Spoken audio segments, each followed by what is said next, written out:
Wear there is action there must be reaction అంటారు. అట్లాగే ఇప్పుడు హిందువులు ఐక్యమవుతున్నారు.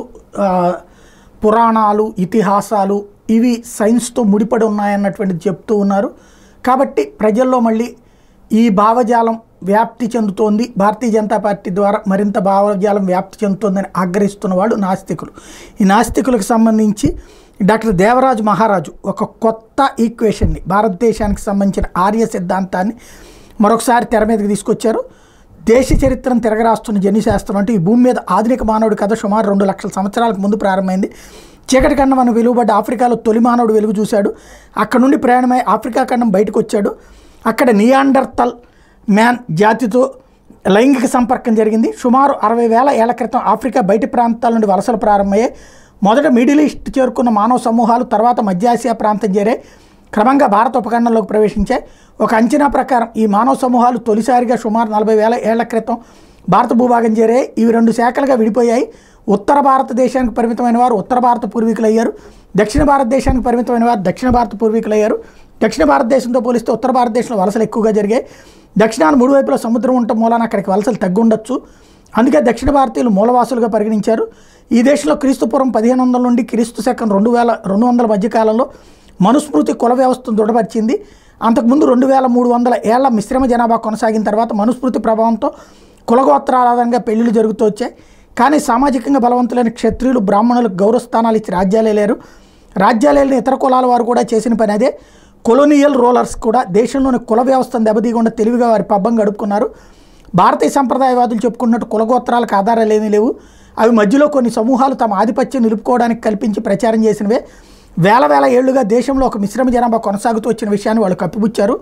మరొక పరిశోధకుల బృందం చెప్తున్న దాని ప్రకారం భారతదేశంలో మిశ్రమ జనాభా తయారు కావడానికి 65 ఏళ్ల క్రితమే బీజాలు పడ్డాయి. ఆఫ్రికా మూలాలు ఉన్న సమూహాలు కొన్ని ఇతర ప్రాంతాల గుండా భారత్లో ప్రవేశించాయి. క్రీస్తుపూర్వం 7,000 ఏళ్ల క్రితం జగ్రోసియన్ హెడ్డర్స్ బెలూచిస్తాన్ చేరి తొలి భారతీయులతో సంబంధాలు ఏర్పరచుకున్నారు. ఈ 2 కలిసి ఒక మిశ్రమ జాతికి హరప్ప నాగరికతను ఏర్పరిచాయి. ఆ తర్వాత 2000 ఏళ్లకు ఆర్యులు వలస వచ్చారు. అంటే ఇక్కడ జరిగిందేంటి? సంస్కృతి నాగరికతలు ఏకమార్గంగా అభివృద్ధి కాలేదు, బహుముఖాలుగా అభివృద్ధి చెందుతూ వచ్చాయి. ఇది వాస్తవం. అందుకే ఈ దేశంలో భిన్న సంస్కృతులు, సంప్రదాయాలు, మత విశ్వాసాలు ఒకదానికొకటి సమాంతరంగా విస్తరిస్తూ వచ్చాయి. ఇదే విషయం సమకాలీనంలో కూడా చూస్తున్నాం. మనమంతా భారతీయులమే అయితే ఎప్పుడో ఒకప్పుడు మన పూర్వీకులు వలస వచ్చిన వారే. అంటే మనమంతా వలస వచ్చిన వారికి వారసులమే. మనమంతా మిశ్రమ జనాభానే. ఏమైతేనే మానవ జాతి అంతా ఒక్కటే. ఇందులో ఎక్కువ తక్కువలు, ఎగుడు దిగుళ్ళు లేవు. పవిత్రులమని, ఉన్నతులమని జబ్బలు చర్చుకునే వాళ్ళు కూడా ఈ మిశ్రమ జనాభా నుంచి వచ్చిన వాళ్ళే. ఇంగిత జ్ఞానం, వివేచన పెరిగినందువల్లనే మనిషి పనిముట్లు, ఆయుధాలు తయారు చేసుకున్నాడు. దానివల్లనే విజ్ఞాన శాస్త్రం పెరుగుతూ వచ్చింది. ఫలితంగా మనిషి జంతువుల నుంచి విడివడి పరిణామం చెందుతూ వచ్చాడు. ఏ మత విశ్వాసాల వలన మనిషిగా ఎదగలేదు, సైన్స్ వల్లనే ఎదిగాడు. ఇప్పుడు మళ్ళీ సైన్స్ సహాయంతో తన గతాన్ని తవ్వితీస్తున్నాడు. జర్మనీలో దొరికిన 200 ఏళ్ల నాటి ఒక మానవుడి అస్థిపంజరం పరిశోధనలకు ఆ కాలానికి తీసుకుపోయి కొత్త సత్యాన్ని వెల్లడించింది. లభించిన పురాతన DNA ప్రకారం తెల్ల చర్మం వారు ఎక్కువని, నల్ల చర్మం వారు తక్కువని విదేశాల్లో ఉన్న భావన తప్పు. ఒక కులం వాడు ఎక్కువని, మరో కులం వాడు తక్కువని భారతీయుల భావన తప్పే. ఓ గోత్రం వాడు పవిత్రుడని, మరో గోత్రం వాడు అపవిత్రుడని భావించే వారంతా మూర్ఖులు. కొంత సైన్స్, మరికొంత చరిత్ర తెలుసుకుంటే కళ్ళకున్న అహంకార పొరలు తొలగిపోతాయి. తమని తాము మోసగించుకుంటూ ఇతరులు మోసం చేసేవారికి జ్ఞానోదయం కావాలంటే మత గ్రంథాలు పక్కన పెట్టి వివేచన నిద్ర లేపాలి. హేతుబద్ధంగా ఆలోచించే సామర్థ్యాన్ని సమకూర్చుకోవాలి. పరిణతి చెందని వారంతా పరిణామ దశలో తొలి మానవుడి దశలో ఉన్నారన్నమాట. ఆకారాలు మారే కానీ వారి మెదళ్ళు ఇంకా 3000 ఏళ్ల క్రిందటి భావజాలంతో ఉన్నాయన్నది నిజం. బలవంతుడు నిర్బలుడికి సహాయపడ్డట్టు మేధోపరంగా ఎదిగిన వారు ఎదగని వారికి చెప్తూనే ఉండాలి. అందుకే సమాజంలో హేతుబద్ధంగా ఆలోచించే వారిపై ఎక్కువ బాధ్యత ఉంది. ఆలోచన లేని వాడు ఎలాగో మూర్ఖంగా ప్రవర్తిస్తూ ఉంటాడన్నది తెలిసిన విషయమే. ఒకప్పుడు ఆర్కియాలజీ శాఖ వారి తవ్వకాల్లో బయటపడ్డ ఆధారాలతో చరిత్రకారులు చరిత్ర రాశారు. దానికి ఇప్పుడు ఆధునిక వైజ్ఞానిక శాస్త్రం తోడైంది. ఊహలకు, భావనలకు పరిమితం కాకుండా జన్యుశాస్త్రంతో మానవ పరిణామ చరిత్ర మరింత స్పష్టమవుతుంది. దాంతో నేటి భారతీయ సంప్రదాయవాదులు గుండెలాగిపోయి నిజాలు బయటపడుతున్నాయి. ఈ భారత ఖండంలోని గొప్ప సంస్కృతిలోని భాగంగా సంస్కృత భాషను మన వాళ్ళు నెత్తికెత్తుకుని ఊరేగారు. నిజానికి ఆ భాషకు మూలాలు మొదటి సిరియాలో బయటపడ్డాయి. పురాతత్వ పరిశోధకులు, జీవశాస్త్రవేత్తలు చేస్తున్న పని ఏంటంటే వాళ్ళు ప్రస్తుతంలో నిలబడి గతంలోకి మెట్టు దిగుతున్నారు. పురాతన మానవ అస్థిపంజరాల నుంచి DNA సేకరించి మరింత ఖచ్చితత్వమైన సమాచారం అందిస్తున్నారు.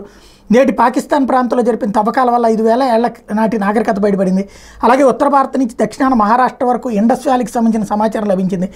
ఈ ప్రాంతం అంతా వ్యాపించిన వారు హరప్పన్లు. నేడు మన హిందూ సంప్రదాయవాదులు వాదిస్తున్నట్టుగా వీరికి వేద సంస్కృతి సంబంధమే లేదు. ఆర్యులు ఎక్కడి నుంచో వలస రాలేదని మొదటి నుంచి వారు ఈ పావన భారతావనిలోనే విరాజిల్లారని, వేదాలు ఇక్కడే ఉద్భవించాయి అని చెప్పే వాదనలను పరిశోధనలు ఏమాత్రం బలపరచలేదు. హర్యానాలోని రాఖీ గర్హి తవ్వకాల్లో లభించిన పురాతన DNA ఇండస్ వ్యాలీ గురించి స్పష్టమైన సమాచారం ఇచ్చింది. ఆర్యులు వలస రావడం నిజమైన ధృవపరిచింది. పైగా దక్షిణాసియా మూలవాసులు ఇరాన్ దేశపు వ్యవసాయదారులు కలయిక వల్లే హరప్పన్లు ఏర్పడ్డారని తెలిపింది. అంటే వేల ఏళ్ల క్రితమే మిశ్రమ మానవ జాతి ఏర్పడింది. ఇంకా పవిత్రులు, శుభ్రమైన వారు, సంకర జాతి లాంటి పదాలకు అర్థమే లేదు కదా. మిశ్రమ జాతి నిజమైనప్పుడు మధ్య ఏర్పరచుకున్న కులగోత్రాలకు విలువ ఉంటుందా? జాత్యహంకారానికి అర్థం ఉంటుందా? జీవశాస్త్ర ప్రకారం ప్రాణుల మధ్య లైంగిక సంపర్కం జరుగుతూ ఉందంటే అవి ఒకే జాతికి చెందిన ప్రాణులని అర్థం. ఈ అత్యాధునిక కాలంలో కూడా అదే చూస్తున్నాం. కులాంతర మతాంతర వాళ్ళే కాదు, వివిధ దేశాల వివిధ జాతుల ప్రజల మధ్య కూడా చూస్తున్నాం. అంటే మానవ జాతి అంతా ఒకటేనని అర్థం. ఇది మెల్బోర్న్ నుంచి దేవరాజు మహారాజు గారు రాసినటువంటి కథనం.